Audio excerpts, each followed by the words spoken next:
Hi, my name is Easter. Welcome to the Easter Basket. And today, I wanted to dive into the Rift 1 of Tome 3 Escalation, take a look at the challenges, and give some advice to beginners to try to help them get through the tome as fast as possible. I know if you don't have a lot of time to play like I do, then it becomes very difficult to complete all the challenges in a timely fashion. So I wanted to do this guide to help people speed along that as much as possible. So if you like this guide, feel free to tune in over at my Twitch channel at twitch.tv/easterbasket. It's in the description. And with that, let's get into it. All right, so here we are in the tome. We are going to start with the killer side because I think that's a little bit more relevant.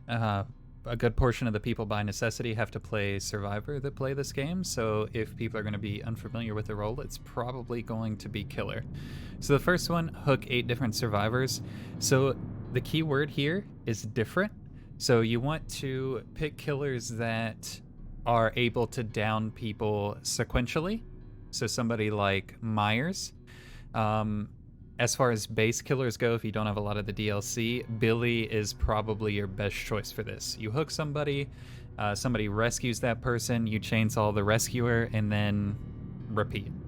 It's probably the easiest way to do this challenge if you're not very familiar with Killer, but people like Myers, Billy, Bubba, people with instant downs, people who are capable of finding survivors very quickly, probably your best choice for this challenge.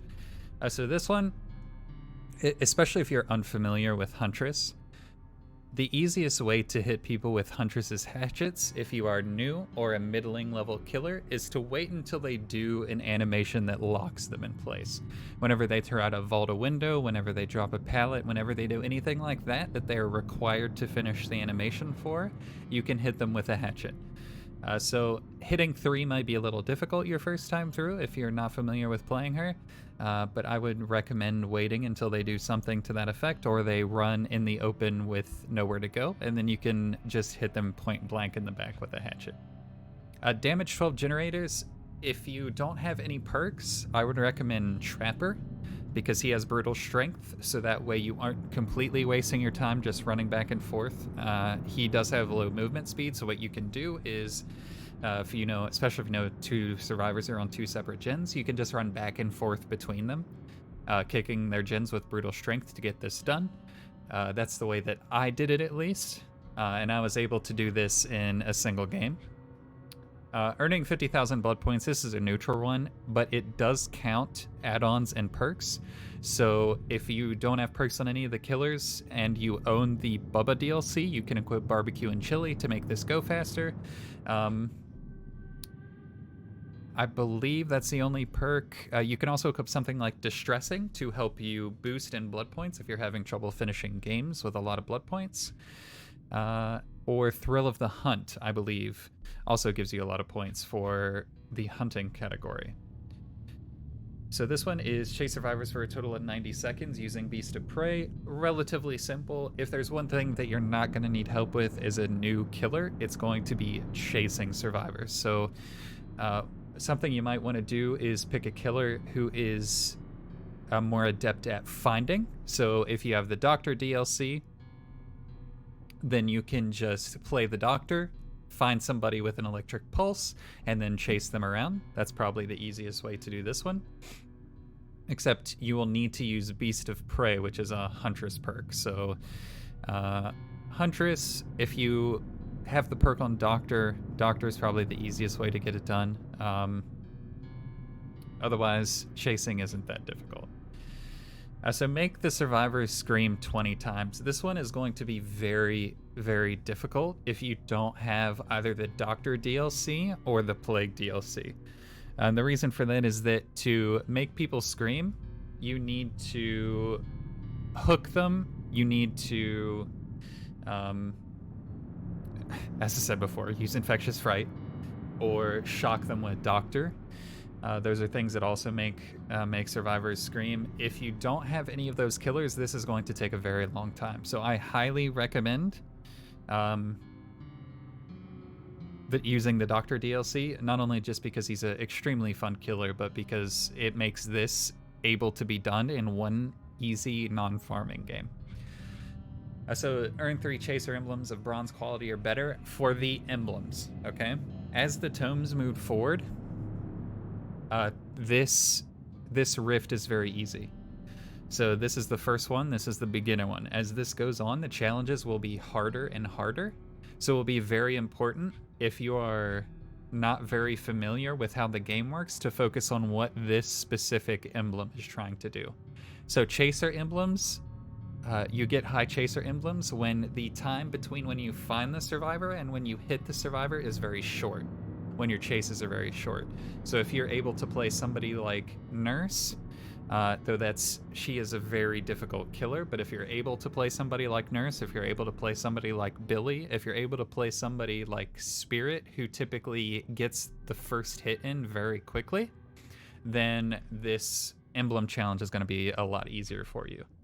So Disturb 50 Crows, if you have Deathslinger, if you have the Deathslinger DLC, use him. Otherwise, you can simply use Billy, use a high movement killer if you just have the base game, and run around in a circle. You can just sprint around the map in a circle, run through every single crow you see, and you could probably do this in a single game, just by virtue of how fast you move throughout the map. If you wanted to do this challenge even faster and you didn't care about winning the game so much as getting the challenge done, you could do a Cold Wind Farm offering, because there are crows all over the place and you could cover a lot of ground as Billy, and you would probably complete this challenge much, much faster. For Buried Underground, hook 3 survivors in the basement. If you are a new survivor, this is probably going to be, or a new killer, excuse me, this is probably going to be the most difficult challenge for you to complete on your own. So if you have a couple of perks, Agitate is on the store this week. I highly recommend using Agitate. If you have both Agitate and Iron Grasp on any killer, then you can simply carry survivors to the basement from nearly anywhere on the map, especially if you use a map offering for some place like the game, or Azerov's, or some place that has an easily accessible basement. Then that will make this a lot easier to complete. So I would recommend Trapper or Hag. You can use Bubba. The problem with using Bubba for something like this is that if you attempt to camp somebody in the basement to try to get this challenge done, survivors will typically just DC. So I would avoid using Bubba for this. But somebody like the Hag, somebody like Trapper, who can really reinforce that hook placement once it's completed, I will make this challenge much easier for you to do. Pursuing Prey, start a chase with 3 different survivors in a single trial. Again, this isn't something that you should have a lot of trouble with. If you have Bubba is very good at this because barbecue and chili allows you to do this. There's also a base perk called Bitter Murmur, which every time a generator is completed lets you see the survivors near them. So if you're having trouble finding separate survivors, if there's one survivor like a Claudette or something that's being particularly immersive, you can find them and start a chase with them much more easily if they complete a gen and you see them near it with Bitter Murmur. So this is a Legion perk. So inflict the deep wounds effect on 3 survivors is the Legion. Probably the fastest way to do this, this is a very easy thing to do in a single game, because if you've ever played the Legion before, the Legion will dash around, hit one person, inflict them with deep wounds, and then they will hear the heartbeat of everyone else in their terror radius. So if you want to get this challenge in particular done as fast as possible, you can use Distressing, perks that extend your terror radius. You can use map offerings for a map that is smaller, like the game, or Azerov's, or something to that effect, so it's much easier to find survivors when you're under your power, and that will let you complete this extremely quickly. So that's all for the killer challenges. So we're going to come over to the survivor challenges. So drop 3 pallets while being chased by the killer. So for this one, the easiest thing to do would be to equip perks that allow you to extend the chase faster. So I would bring a medkit. I would bring perks like Lithe like Dead Hard, something that lets you get that last little bit of distance or that lets you extend the chase long enough to get to another loop would be very good. If you don't have that many perks as well, you could also bring something like Self-Care, which I wouldn't normally recommend, but if you can heal yourself and then pull the killer off of somebody else to chase you so you can drop another pallet, then that would allow you to complete this much more quickly. So Dance of Death, be chased by the killer for a total of 30 seconds as Kate Denson. So being chased for a total of 30 seconds obviously requires you to not go down instantly. So if you don't have any perks on her, I would simply equip Dance With Me. Dance With Me prevents scratch marks from showing up for 2 seconds once you do a fast action. So if you're a new person, you're going to be against new killers generally. Whenever you vault a window, it's very easy to lose killers because your scratch marks vanish if you just simply run away from the window and break line of sight. So that's what I would recommend, is just equip Dance With Me and just try to break line of sight with your killers as much as possible, and that will make it a lot easier to complete this. Fighting Back, sabotage 3 hooks all in the killer's terror radius. This is one of the first perks that we've seen is a lot based more on randomness, because if you get a killer that either does not have a terror radius or has a much smaller terror radius, like Deathslinger, then it will be much harder to complete this. So what you can do is you can take, if you have a toolbox add-on with the gloves prevent the killer from being notified whenever you sabotage a hook. So if you get somebody with a normal terror radius, you can wait until you hear their heartbeat very faintly and sabotage a hook while they can barely hear you, and then they won't get the notification from you sabotaging a hook because you're using the glove. So I would recommend using a toolbox, because you need a toolbox to sabotage unless you have Jake's sabotage perk. And then using the gloves so they aren't notified, and that would let you sabotage much more hooks than you would normally be able to if you're not confident in running the killer. Out of sight, hide within 10 meters of the killer without being caught for a total of 30 seconds. So for this, Nia's Urban Evasion is king. So if you have access to Nia on killer, one of her base perks is Urban Evasion. It lets you move essentially at walking speed if it's rank 3, otherwise much more quickly if you are crouching. That makes it much easier to avoid killers when they are looking for you. And another way to do this is to run up behind a killer, not run, but walk up behind a killer while they're carrying somebody, because they're typically running straight for the hook. Especially if they're a normal killer, they don't look around all that often, so you can just walk up behind them while they're carrying a survivor and hide around the hook, and that will probably give you 10 to 15 seconds of progress just on its own. Close bonds. So this is going to be a difficult one for a new player. If you have friends, I highly recommend doing this one in particular with friends. I've been doing them all solo just to test out stuff for this guide, but you obviously have to equip Bond. If you have access to other perks, I would bring medkits. I would bring things that allow you to either extend the match or finish the match as fast as possible. Other than that, there's not really any more advice I can give. Bring medkits, bring self-care if you have to, bring resilience, bring things that speed along objectives and allow you to stay alive as much as possible. Bringing a key would also allow you to do this. If you brought a key, you have Bond, play with a friend. Your friend uses a key, you play with Bond, friend keys out, you just walk out after them with a hatch. If you're not confident in escaping through the gate. Savior, unhook 2 survivors, must unhook them safely. If you have access to Bill is going to be the easiest way to do this, because if you unhook somebody in the killer's terror radius with a perk called Borrowed Time from Bill, then they will be protected all the way through the safe unhook. So I highly recommend using that perk. Otherwise, using perks like Will Make It, that lets you heal people off the hook much faster, because if you heal them, it will be much harder for the killer to down them. Perks like Medal of Man, if you're confident in that sort of thing, those will allow you to unhook, but unhooking is a sort of natural behavior though lower killers do tend to cycle back to the hooks much more often. So if you have access to Bill, I would highly recommend you use Borrowed Time, so the people that you rescue don't get tunneled off the hook.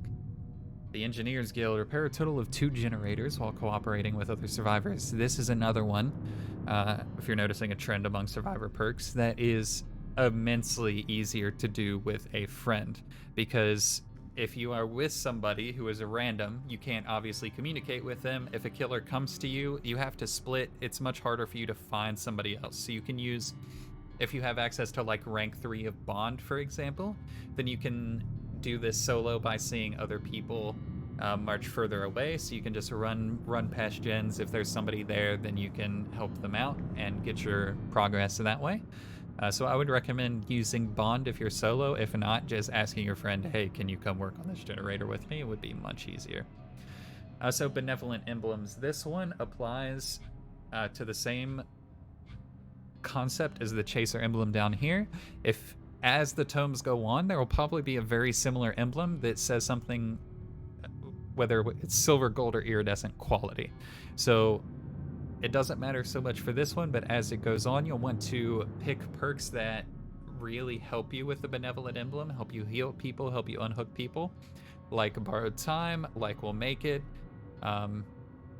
Perks like that will really, really help you get challenges like these done efficiently, because at a bare minimum, this is 3 games. So you don't want to spend longer than necessary on a basic challenge like this. Cleanse 15 totems. This one's another very difficult one to do, honestly, both solo or in a group. If you have a full group of 4 people, you could use a perk from Detective Tap called Detective's Hunch, and that will let you see totems in a huge radius around you. Once you finish fully repairing a generator, you'll be able to see all the totems in a 64-yard radius around you, and you can run around plucking them. Otherwise, you can use Small Game, which lets you know if a totem is within a certain cone in front of you. So that is a universal perk. So you can use Small Game if you do not have access to Detective Tap. Detective Tap will give you much more specific information. Fixing with Fairfield. Finish repairing 2 generators is Dwight Fairfield. So if you are not very familiar with the game, Dwight has perks that are solely based around repairing and helping other people repair generators. So if you have friends, you can use Prove Thyself, something to that effect, which will help your friends and you repair the gens faster and with much less repercussions if somebody potatoes the skill check. And if you are solo, then you could simply play as normal. Finish repairing is the key word here, because it doesn't mean that you have to repair the entire thing. It means that you need to be on the gen when it dings. So if you just run around, if you have to solo, looking for gens that are almost complete, then you can do that as well. You can finish repairing 1 gen, run around, find somebody who's repairing a second one, and top them off to get this challenge done. Opportune Escape. Vault a pallet or window while in a chase 3 times using the perk Windows of Opportunity. So again, things that extend your chase will be very useful with this. If you have Windows of Opportunity, for example, and you have Lithe, then you can jump through a window, run around, and jump through the same window, since you're running too fast for the killer to catch you. And then that alone will give you 2 of the 3 windows you're required in a single trial. A very good place to do this is in Killer Shack. Since it has the one very easily accessible window, it's very easy to loop the killer at. You can just run in a circle, even if it's until the killer catches you. It usually takes them 2 rotations of that to bloodlust and catch up to you. So if you're able to do that, use Windows of Opportunity, and this should be relatively simple to do. And with that, that's all the killer challenges, all the survivor challenges. If there's anything you think I should have included, let me know, and I hope you learned something.